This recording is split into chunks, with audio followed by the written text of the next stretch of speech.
kad jūs neko nedarāt? Būtu kā traukus sanesuši.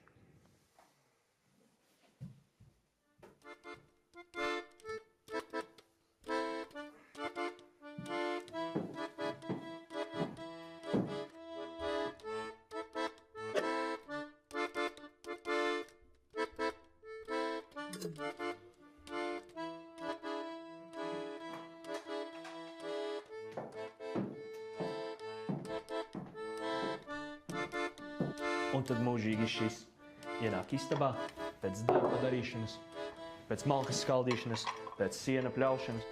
Un tev uzreiz nepalīdz arī tas, ka jaunkundze klāt un saka, traukus jānēsā.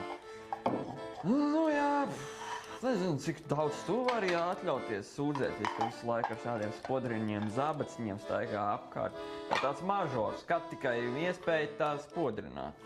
Pasies uz saviem zābakiem, dubļaini. Reizi rudenī tikai viņus notīri.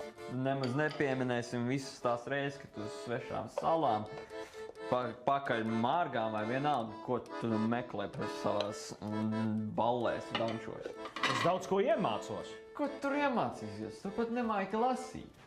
Pirmkārt, es māku lasīt. Otrkārt, es esmu muzikants. Es daudz ko iemācos. Jaunas melodijas, fenomenālus dančus. Un ko tu iemācies? Tu takpat nespēlē instrumentu. Ko tu runā? Vienām bungām pietiek uz visu placi, lai nodancotu līdz vēlam vakaram. Es tev saku. Bungas? Kādas bungas? Tikpat spalvainas kā tu nevar savu vārdu nodzīt. Un ko tu man ķerīs kaklā? Pasies, kur pats te runā. Man nav laika skūties, es visu laiku strādāju.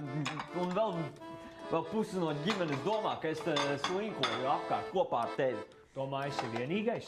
Visa saime visu laiku runā par mums abiem, ka mēs sliņķi, ka mēs neko nedarām. Un tas domā, tā palīdz, tā nav taisnība, es saku, tā nav. Kā man šis ir vienkārši viss apnicis. Jā.